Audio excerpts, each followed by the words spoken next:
Hello, this is Cooking with Raven, and today we're making a recipe that I got from Naturally Joe. I will put a link to her YouTube channel in the description.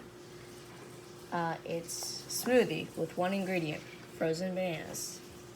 I froze these overnight and cut them up, and now it's just blend them.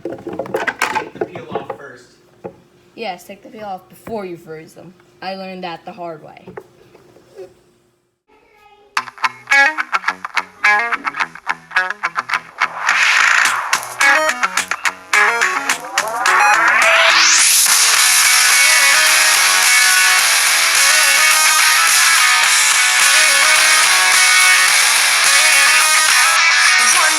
When I came home at lunchtime, I heard a funny noise. Went out to the backyard to find out if it was one of those rowdy boys. Stood there with my neighbor, called Peter, in a flux capacitor. He told me he built a time machine, wanted to film my scene.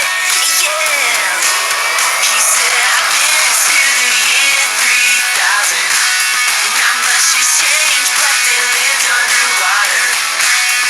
And your great-great-great-granddaughter is divine. See? One ingredient actually makes a smoothie. Now, for all you disbelievers, this would actually work. Boom, try it at home. I just used 2 bananas. And, well, I have to go eat this because it's really good.